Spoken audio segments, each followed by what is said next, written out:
Vamos a hablar ahora del mantenimiento del coche, del vehículo. Un buen mantenimiento es fundamental no solo para garantizar la seguridad de sus ocupantes, sino también para gastar menos combustible y alargar la vida de nuestro coche. A continuación, conoceremos algunos consejos, Blanca, para tratar de ahorrar y ese buen mantenimiento. Claro, porque es que si nuestro coche es más eficiente, eso se va a traducir en que vamos a consumir menos combustible, como bien decías, se va a traducir en que vamos a ahorrar dinero, pero además vamos a contaminar menos al usar nuestro vehículo. Es muy importante ese mantenimiento, como bien decías, porque la edad media de los coches en nuestro país, la antigüedad del parque móvil en España, supera los 14 años, 14 años de media. Eso significa que hay coches mucho más viejos, hay algunos que son coches nuevos, pero bueno, la media nos da esa cifra más de 14 años y eso significa que son coches pues, que necesitan ir más veces al taller, necesitan un mantenimiento más ajustado. Es una de las edades más altas de toda Europa, de toda la Unión Europea. Por eso hoy lo que vamos a hacer es buscar consejos, precisamente. Bueno, pues vamos a tratar de buscar esos consejos prácticos para aplicar en el día a día y también vamos a aprender a interpretar las señales que nos manda el coche. Lo vamos a hacer ya con Víctor Pardo, él es responsable de reparación electrónica y vehículo eléctrico de Norauto. Muy buenas tardes, Víctor. Hola, ¿qué tal? Buenas tardes. ¿Hasta qué punto podemos influir en el consumo de combustible y la contaminación de nuestro vehículo con un correcto mantenimiento?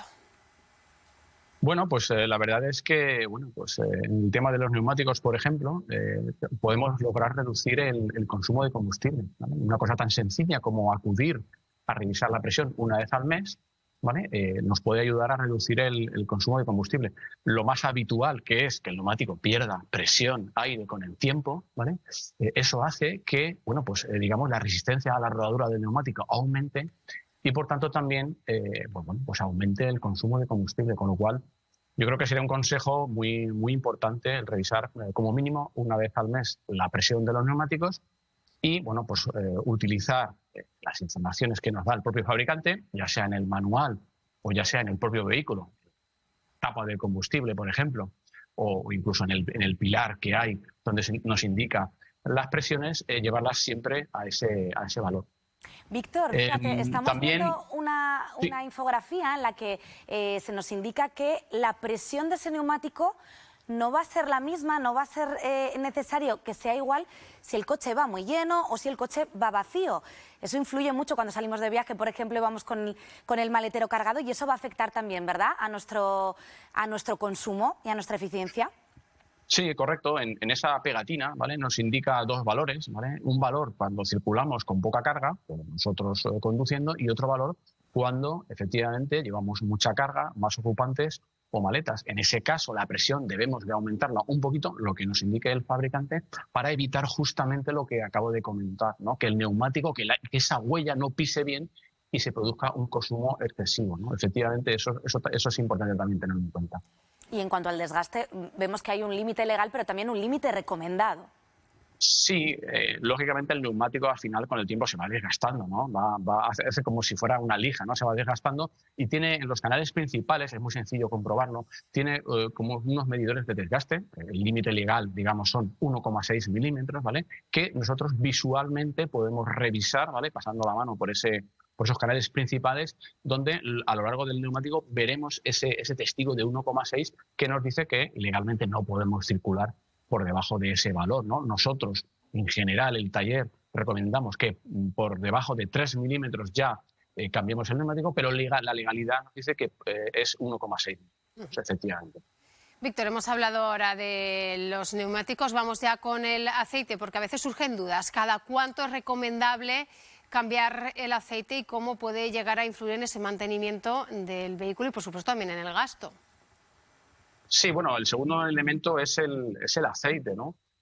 Al final nosotros debemos de cambiar el aceite del motor cuando nos lo indique el fabricante, ¿vale? El fabricante es el único que nos puede indicar ese intervalo, ¿vale?, de sustitución del aceite, bien en el manual del propio vehículo o bien en el taller especializado que nos diga, que tenga acceso a esa información y nos diga cuándo debemos cambiar el aceite. Debemos de pensar que el aceite, la misión principal es reducir la fricción entre las partes metálicas. A medida que pasa el tiempo, pues el aceite se va degradando y deja de cumplir, digamos, esa función, pierde propiedades. ¿Qué ocurre? Que cuesta más, ¿no?, que esas piezas en movimiento se muevan ¿Y eso qué hace? Pues que consumamos más combustible, con lo cual un buen mantenimiento, ¿vale?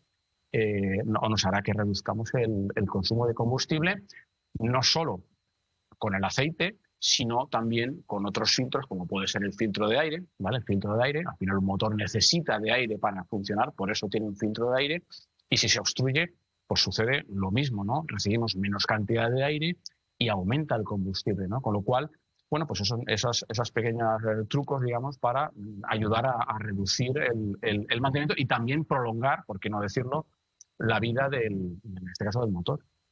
Pues, Víctor, te vamos a pedir que te quedes a la espera un minutito. Enseguida seguimos conociendo todos esos elementos de la mecánica del coche, del motor, todas esas partes sobre las que podemos actuar con un buen mantenimiento para reducir el consumo, para ahorrar dinero, en definitiva, cada vez que llenemos el depósito, pero también la forma en la que conducimos va a influir en ese gasto y también en esa contaminación, en esas emisiones. Nuestro compañero José Ramón ha acudido a un curso de conducción responsable para aprender a hacerlo de una forma en la que todos salgamos ganando, el planeta y nuestro bolsillo.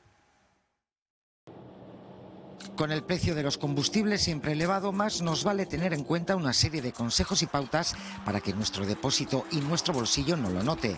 Hay una ecuación inalterable: mayor velocidad igual a mayor consumo. A partir de 90, 100 kilómetros por hora el consumo aumenta más de lo que nos parece. Es decir, si aumentamos la velocidad en un 10%, el consumo no aumenta un 10%, aumenta bastante más. Para ahorrar conviene circular a velocidad constante, sin acelerones ni frenazos bruscos y marchas largas, sin revolucionar en exceso el vehículo. Para quienes la tengan, hay una herramienta cómoda y efectiva. En un viaje ya largo en el que se va en la última marcha durante todo el trayecto, pues utilizar controles de velocidad de crucero o de alguna forma estar pendiente de no exceder el límite de velocidad.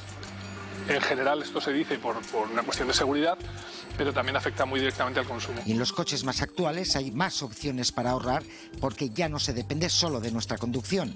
Los híbridos mejor con el modo eco. Nos permite hacer cambios más sin exprimir o sin subir las revoluciones. Neumáticos con las presiones que nos marca el fabricante. Más bajas significa más consumo. Y también hay opción de seleccionar la presión de inflado para un viaje con más carga, para un viaje normal o para un bajo consumo. Generalmente, cuando se pone el modo eco o se elige la opción del inflado de ruedas para reducir el consumo, se recomienda un poquito más de presión. Siempre, esto quiero decir claro, siempre siguiendo las especificaciones del fabricante. Y en ciudad los consumos serán siempre más altos que en carretera y no hay truco para ahorrar, salvo cambiar de coche. Sacan una enorme ventaja los coches híbridos enchufables o los eléctricos en ciudad frente a los de combustible. Y para los amantes del cambio automático, buenas noticias. En modo eco consumen menos que los manuales. Bueno, pues ya hemos visto cómo con esa conducción eficiente podemos también conseguir ese ahorro. Vamos a seguir fijándonos en las partes de nuestro vehículo que nos van a ir dando señales. Por ejemplo, en este caso, Víctor, volvemos contigo, sobre si están en correcto estado o no lo están. Te pregunto ahora en concreto por las bujías. ¿Qué señales nos van a dar de que no están funcionando bien y hay que acudir al taller? Sí, bueno, en el proceso de combustión, en este caso de un coche de gasolina, que son los que llevan bujías, ¿vale? Se necesita una chispa, ¿no?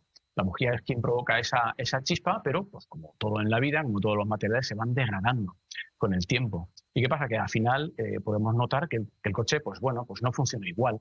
Pues por ejemplo, podemos notar que pega tirones, ¿vale? El coche pega tirones. No existe esa suavidad cuando aceleramos. Vemos que el coche pues pega algunos tirones.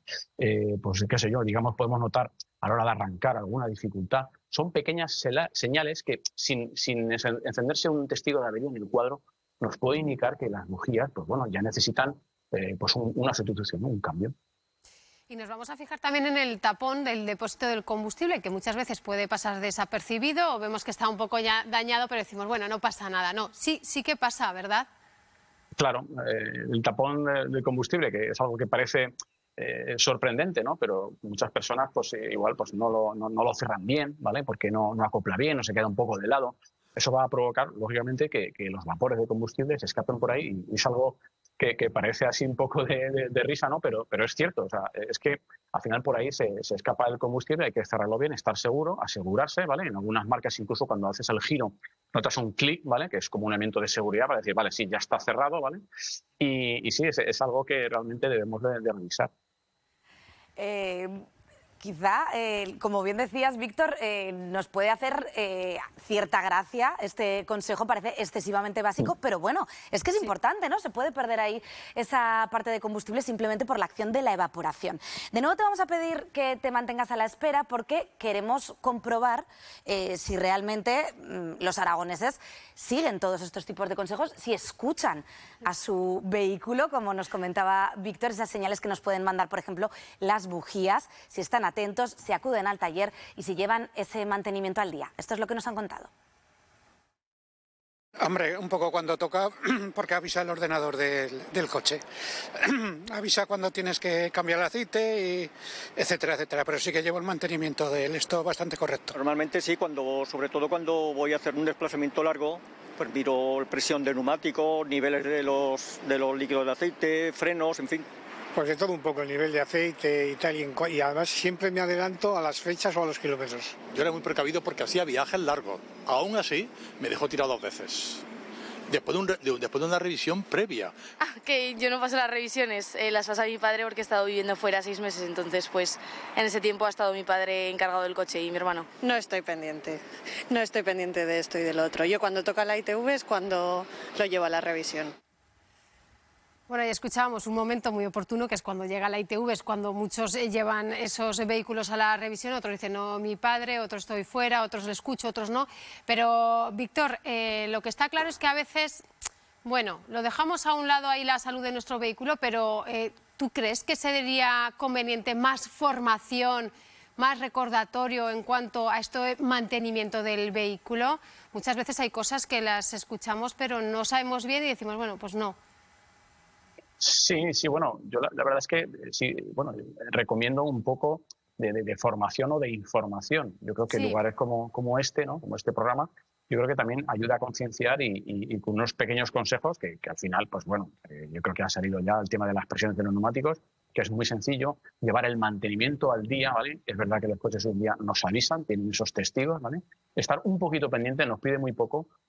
Yo creo que sí que sería interesante la difusión que hacéis aquí, también en las autoescuelas, lógicamente, cuando se saca el carnet, pues deberían hacer quizás un poquito más de hincapié, ¿no? En esos pequeños consejos para, bueno, pues ya no solo por temas de seguridad, sino también pues el tema del bolsillo y de las emisiones, ¿vale? No hemos hablado, pero lógicamente a mayor consumo, mayores emisiones, un tema que hoy en día también pues nos preocupa bastante. Pues vamos a seguir escuchando y mirando a nuestro vehículo porque, por ejemplo, los gases que emite el tubo de escape nos pueden dar señales también de lo que le está ocurriendo al coche, de saber si está en buen o mal estado. Sí, al final los vehículos modernos incorporan múltiples sistemas de anticontaminación, ¿vale? De tratamiento de los gases. Entonces, efectivamente, ¿vale? El estado de esos gases nos puede indicar si hay una avería, ya sea pues, de manera directa con la medición de un equipo, un analizador de gases, como puede ser el que utiliza la ITV y del cual disponen algunos talleres, incluso a veces cuando, bueno, pues circulando vemos pues, que por el tubo de escape sale algo que es anormal, más allá de la normalidad, por ejemplo, pues que cuando hace frío pues sale un humo blanco, que es normal, pero hay veces ese humo negro, ¿vale? El humo negro nunca es normal cuando sale por el escape, es decir, eso también nos puede indicar que hay un problema. ¿Y qué ocurre con los frenos, por ejemplo? También pueden llevar a que el coche consuma más y contamine más. Es importante que hayas hecho hincapié en esas emisiones de CO2 porque es cierto que ahora esos son los objetivos, ¿no? Que cada vez los coches sean más eficientes. Sí, de hecho, a nivel de frenado, en las próximas normativas Euro se va a pedir que los nuevos vehículos emitan menos partículas en el sistema de frenado, es decir, porque cuando se frena, pues se emiten partículas, ¿vale? Son dos superficies que están en fricción, ¿vale? Disco y pastilla, y eso emite unas partículas. Bueno, pues eso también se va a regular con la nueva normativa Euro en los vehículos nuevos y se va a reducir esas emisiones, ¿vale? Esas emisiones en esa fricción que también, lógicamente, tienen una segunda parte que es la reducción del consumo de combustible, pero sobre todo el tema de las emisiones de esas partículas a la atmósfera que contaminan. Eso se va a controlar a partir de la aprobación de la siguiente norma Euro, que será la norma Euro 7, y que nos va a obligar, pues lógicamente, a tratar con materiales, digamos, más respetuosos con el medio ambiente. Víctor, muchísimas gracias por atendernos y por resolvernos muchas dudas, sin duda, que teníamos respecto a nuestros vehículos. Gracias. Gracias a vosotros. Blanca, ahora nos toca escuchar a nuestro coche. Hay que escucharlo y hay que mimarlo porque nos va a repercutir en el bolsillo y, como decíamos, va a ser beneficioso también para el planeta, que consuma menos y contamine menos. Gracias por todos estos consejos.